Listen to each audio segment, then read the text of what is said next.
इस वीडियो को लाइक करें, हमारे चैनल को सब्सक्राइब कर बेल आइकन जरूर प्रेस करें हमारी न्यू वीडियो सबसे। साथियों, एक देश एक आवाज़ न्यूज़ में आपका स्वागत है।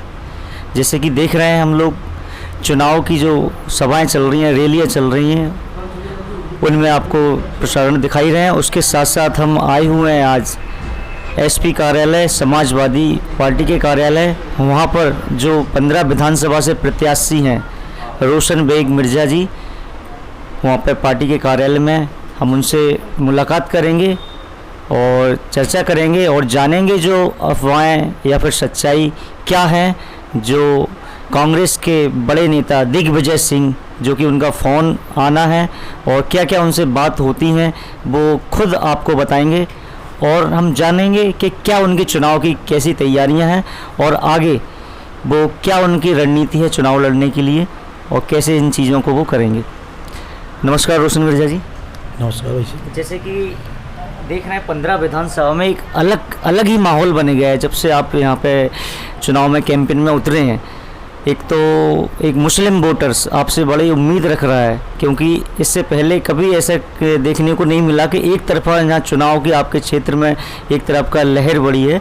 और ये भी लोगों का कहना है कि पहले आप कांग्रेस पार्टी में काम करते थे, इसलिए दिग्विजय सिंह ने आपको समझाने के लिए फिर बात करने के लिए फ़ोन है। क्या है इस चीज़ की सच्चाई? दिग्विजय सिंह जो कांग्रेस पार्टी के पूर्व मुख्यमंत्री रही है, उनने मेरे को कॉल लगाया था और कॉल में उनमें बोला कि विड्रॉ कर लो और ये भी बोला कि आप पार्षदी का टिकट आपको देंगे और चुनाव भी लड़वाएंगे। अच्छा, पहले कभी आपकी बात हुई है दिग्विजय सिंह जी से? जी नहीं, मेरी कभी कोई बात नहीं हुई उनसे। तो आपको मतलब क्या पार्टी में जैसे आपको जानते होंगे, कभी कांग्रेस में जब आप रहा करते हैं ऐसा? नहीं, मैं कभी कांग्रेस में नहीं रहा। नहीं। तो आपसे क्या कहना था उनका? सीधा ये कहना था कि आप चुनाव ना लड़ें, आप विड्रॉ कर लो और आप जानते कि आप चुनाव लड़ना सही है। जबकि 70 साल मतलब जो देश की आज़ादी को जब से और जिस पार्टी का प्रचार मुस्लिम समाज का बच्चा जब पैदा होता है वो कांग्रेस का प्रचार करता है, उस पार्टी उस समाज का आज कोई रहनुमा नहीं है। आज वो पढ़े लिखे नहीं हैं, उन पर अच्छे बिजनेस नहीं है, अच्छी शिक्षा नहीं है, जो भी है बहुत ही ज़्यादा कंडीशन मतलब ख़राब है। तो जो पार्टी इतनी बड़ी कांग्रेस पार्टी मुस्लिम समाज को एक नई दिशा नहीं दिखा सकती, सिर्फ वो बॉर्डर के रूप में उसको इस्तेमाल कर रही है। जब भी 5 साल आती है, जब भी उनको अपना बना लेती है, उसके अंदर 5 साल के बाद में गजब। जैसे कि मान के चलो ये बीजेपी पार्टी है, वो बीजेपी पार्टी के अंदर भी मुस्लिम समाज के बहुत लोग हैं और वो मुस्लिम समाज की विरोधी रही है बीजेपी पार्टी। जी अपने जो कोरोना चला तो ये वायरस जो आया चाइना से और बदनामी कौन को मिली? मुस्लिम समाज को। तो ये शोषण दोनों पार्टियां कर ही रही हैं लगातार। और हमसे जो बोला गया कि आप फार्म कैसे लो, ये कर लो, वो कर लो। अब फार्म हम क्यों कैसे हैं? अब मेरी हम उम्र के कई लड़की हैं जो कांग्रेस और बीजेपी में पार्टियों में कार्य कर रहे हैं। छोटे कार्यकर्ता सबसे ज़्यादा मेहनत करता है और जबकि उसको कुछ नहीं मिलता। आज मैं फार्म कैसे लेता है या मैं इनकी बात मान लेता है, किसी बैठ जाता किसी भी अदरवाइज, तो उनका माहौल भी टूट जाता। कल वो खड़े होते तो लोग यही कहते हैं कि तो एक मुसलमान है, कल जो चुनाव लड़ेंगे जो खड़ा कर रहा है वो 2-4 लाख रुपये तो डाल दो। तो मैं धब्बा लगाना नहीं चाहता। और ना तो कभी मुस्लिम समाज बिकाऊ है, ना बिकाऊ थी, ना रहेगी। और इसका रिजल्ट मैं आपको दे सकता हूँ सबूत के साथ में। जो कांग्रेस पार्टी के अंदर जो हमारे 2 भाई हैं, जो विधायक हैं अभी मुस्लिम, 28 विधायकों में वो क्यों नहीं गई? क्योंकि मुस्लिम समाज बिकाऊ नहीं है। इस बात का जीता जागता सबूत वो दे रहे हैं। अच्छा, जैसे कि हम जानते हैं और देख भी रहे हैं कि मुस्लिम जो वोटर रहा है एक तरफा कांग्रेस में वोटिंग करता है और अभी यहाँ ग्वालियर में जहाँ की हम बात करें 15 विधानसभा की, केवल कांग्रेस बीजेपी ही पहले और दूसरे स्थान पर रहती हैं और अपन पार्टियों का समझे तो इतना ज़्यादा जनाधार नहीं है जितना इनका, जिसमें मुस्लिम वोटर ज़्यादा से ज़्यादा कांग्रेस को सपोर्ट करता है। तो क्या कांग्रेस उससे भी बौखलाई हुई है कि हो सकता है आप मुस्लिम वोटरों पर इफेक्ट पड़ेंगे? और कितने मुस्लिम वोटर अपनी विधानसभा में आपके निर्णायक मुस्लिम वोटर हैं वो सिद्ध हो सकते हैं?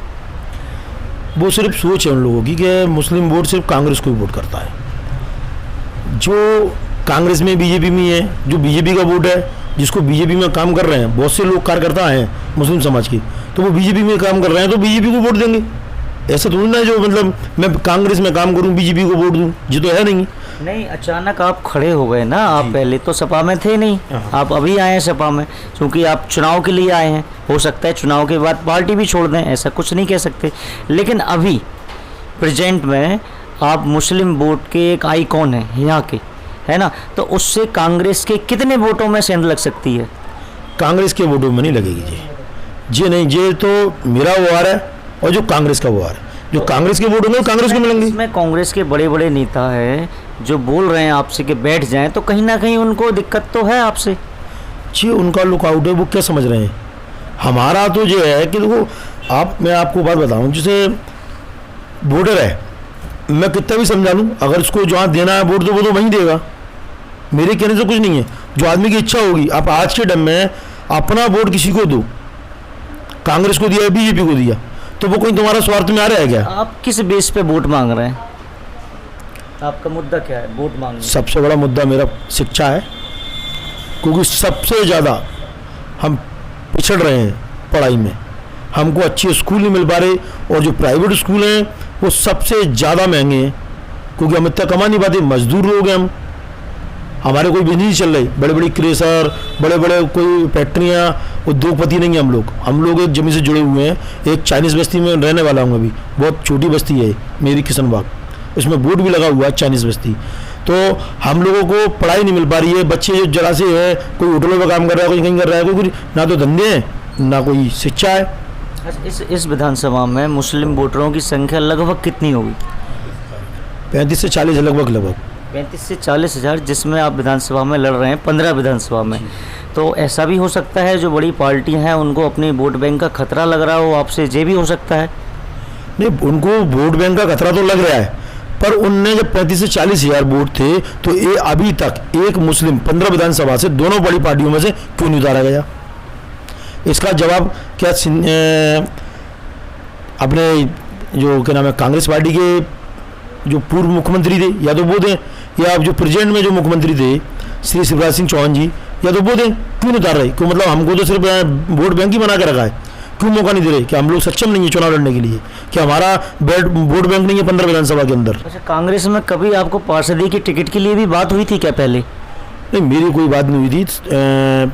जो अपने सुनील शर्मा जी हैं उनके कोई रिश्तेदार थे, वो मेरे पास में आए थे, उनने बोला मेरे से कि मैं बात कर लूँगा, आप तो चलो, और आपका होल्ड भी अच्छा है और उनके लिए काम करना। मैं देखो मेरे को चुनाव लड़ना है, अभी मैं किसी पार्टी में नहीं हूँ, बस समाज सेवक के नाम से काम करता हूँ, और मेरे टैंकर चल रहे हैं पानी के समाज सेवक के नाम से। जो शिक्षा के लिए हम कंप्यूटर चला रहे थे फ्री सेवा निःशुल्क, वो भी हम बच्चों को मास्टर फ्री लगा के अपनी जेब से पैसा दे के हम पढ़ा रहे थे। किसी भी तरीके का कोई भी हमको ना तो किसी पार्टी से ना किसी शासन से हमको कोई सहायता नहीं मिलती थी, और जो भी खर्चा होता था हम अपनी जेब से करते थे। वो ले गए, वहाँ पर उन्होंने बात करी तो सुनील शर्मा जी बोले कि आप तो यार आते कि हम सौदेबाजी कर रहे हैं, जबकि मैंने तो ऐसी कोई बात नहीं बोली थी। सौदेबाजी बात करी तो आपके रिश्तेदार ही लेके आए मेरे को।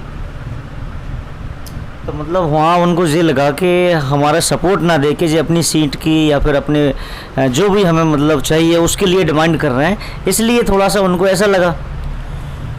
ऐसा जो लगा, देखो अधिकार सबको है, अपनी इच्छा जाहिर करना सबको है। आज मैं अपने माँ बाप से भी कहूँगा कि पापा मेरे को जो चाहिए तो वो होता है। आप जो राजनीतिक पार्टियाँ हैं, जो हम उनको अपना सबसे बड़ा महत्वपूर्ण चीज़ देते हैं मूल वोट, जो उनको हम चुन के लाते हैं। आज अगर अपन उनसे नहीं बोलेंगे कि साहब हमको भी हमारे यहाँ पर आज हमारे मोहल्ले में बस्ती में देख लो कितनी गंदगी हो रही है, सफाई का कोई काम नहीं है। 15 महीने के अंदर भी जो सरकार जो रही उसने एक कार्य नहीं किया। अब बीजेपी से क्या आस करें? वो देख के काम करती है कि ये मुस्लिम समाज की है बस्ती, इसको छोड़ दो। अच्छा, कई लोगों का ये भी कहना है और लोगों के माध्यम से ये भी बातें आ रही हैं कि आपको बीजेपी ने भी खड़ा किया है। बिल्कुल नहीं, ऐसा नहीं हो सकता। कहीं ना कहीं संबंध बताएं मेरे, या किसी प्रकार की कोई बात हो तो वो बताएं। अब जो आरोप लगा रही है तो वो आरोप अभी दिग्विजय सिंह जी बोल रहे हैं, ऑडियो वीडियो चल रही है उनकी, लाइव चल रही है, न्यूज़ चैनल पर चल रही है, कि अब वो बोल रहे हैं कि मैं रोशन मिर्जा कांग्रेस पार्टी में सदस्य रही हैं और मेरे पार्टी का कार्यकर्ता है वो, तो इसका मतलब है कि मैं कांग्रेस में भी रहा हूँ। जब मैं तो नहीं कर रहा हूँ ना, मैं कांग्रेस में रहा ना बीजेपी में रहा। आरोप लगा रहा है, कुछ भी कोई भी है पार्टी है कुछ कह सकती है। मैं अपनी बात रखूँगा, वो अपनी बात रख रहा है। अच्छा, जैसे कि आपने बताया कि आपने कोई पार्टी की ऐसी कोई विशेष सदस्यता वगैरह या वो पार्टी के लिए कभी काम नहीं किया। अच्छा, आप अभी सपा से हैं, तो चुनाव के बाद क्या सपा में रहेंगे या फिर कोई पार्टी चेंज करेंगे? पार्टियाँ तो मैंने कभी कोई चेंज नहीं करी। एक बार सपा ने मेरे ऊपर हाथ रखा, तो जहाँ तक है कि हम जब तक जीवित हैं, जब तक हम सपा में रहेंगे। अच्छा, अखिलेश यादव जी से भी आपकी बात हुई है क्या? नहीं, आज होने की है बात, हो सकता है घंटों में, 2 घंटे में, मिनटों में, कुछ ना कुछ टाइम पे हमारी बात हो सकती है। नहीं, उन्होंने कुछ आपके सपोर्ट के लिए भाई अपनी पार्टी से कुछ लोग भी आपके चुनाव के लिए मदद के लिए भेजे हों? जी, प्रदेश अध्यक्ष जी का फ़ोन भी आया था, जिला अध्यक्ष जी का भी फ़ोन आया था, और उन दोनों ने आश्वासन भी दिया है कि हमारी ऊपर ही बात हो रही है और आजकल में ही हम आपके साथ में बिल्कुल, और कर भी रहे हैं, काम भी कर रहे हैं, ऐसा नहीं है कि काम नहीं कर रहे, बहुत सक्रिय है। जैसा कि आप देख रहे हैं, रोशन बेग मिर्ज़ा जी हैं और युवा हैं अभी इस 15 विधानसभा में, और अभी ज़्यादा एक्सपीरियंस शायद मेरे हिसाब से चुनाव का नहीं होगा, लेकिन फिर भी एक अच्छा प्रचार प्रसार इनका हर जगह दिखाई दे रहा है, और जिनकी टीम है जितना इन पे वर्क हो रहा है अच्छे से अच्छे करने का प्रयास कर रहे हैं। और हम इनसे जानेंगे कि आप, चलो जो भी बातें हैं, चुनावी दौर हैं, चलती रहती हैं, आप ये बताएं कि आप कहाँ कहाँ प्रचार किए हैं और आपको कितनी उम्मीद है जनता से? पूरी विधानसभा में अपना प्रचार चल रहा है, कहीं भी नहीं रुके, और क्यों नहीं रुके हम? विधानसभा हमारी है और नसीब जोर खा ही जाता है, कुछ भी हो सकता है। अच्छा, जनता का क्या रिस्पॉन्स आ रहा है आपको? बहुत बढ़िया आशीर्वाद मिल रहा है, उन लोगों का प्यार मिल रहा है मेरे को, और मेरे साथ में उभर के साथ में आ रहे हैं। लोगों को क्या कहना है कि इस बार रोशन मिर्ज़ा? नहीं, ये तो मैं नहीं कह पाऊँगा, क्योंकि बड़ी बड़ी पार्टियों से कुछ लोग भयभीत भी हैं कि शायद अगर सरकार किसी और पार्टी की बनती है और हम नारा रोशन मिर्ज़ा का लगा दें, तो शायद हमारे साथ में कल कोई नुकसान नहीं होए। एक अजीब सा समीकरण यहाँ पे देखने को मिल रहा है, जहाँ बड़ी बड़ी सियासतदार खड़े हुए हैं, पूर्व मंत्री भी खड़े हुए हैं, और काफ़ी पहले से जो लोग तैयार कर रहे हैं वो भी, उन सब के बीच में रोशन बेग मिर्ज़ा जी का नाम आ रहा है। और वो सुर्खियों में ज़्यादा इसलिए भी आए कि बड़े बड़े नेताओं का उनसे एक चर्चा हुई है, बात हुई है, वो जैसा भी हो उसकी हम पुष्टि नहीं करते उस चीज़ की, लेकिन हम उनसे जानकारी ले रहे हैं उस चीज़ के लिए। और आप देख रहे हैं यहाँ पे चुनाव का पूरा माहौल है, पूरे इनका जो क्षेत्र है उसमें रोशन बेग मिर्ज़ा जी के अच्छा प्रचार प्रसार है, और हम उम्मीद करते हैं कि भाई उनको जनता अच्छा सहयोग देगी। और आप क्या जनता से अपील चाहते हैं? जनता से मैं अपील चाहता हूँ कि आप अपना मूल वोट एक टिकाऊ को दें, ना तो बिकाऊ को, ना खरीदार को दें, क्योंकि आप वोट जो आप दोगी उसकी गिनती होना चाहिए कहीं ना कहीं कि आपका वोट जो दिया था वो इस व्यक्ति के साथ में था, वो आज व्यक्ति हमारे साथ में खड़ा हुआ है, उसको दिया कि किसी पार्टी में खड़ा है आज और कल किसी दूसरी जगह खड़ा नज़र आ रहा है। मैं जनता से अपील करना चाहता हूँ कि मैं रोशन मिर्ज़ा, समाजवादी पार्टी साइकिल निशान है मेरा, आप एक बार मेरे को ज़रूर आजमा के देखें। मैं जीतूँ या हारूँ उससे मेरे को कोई लोभ लालच नहीं है, लेकिन मैं हमेशा जो समाज सेवक था, समाज सेवक हूँ और रहूँगा।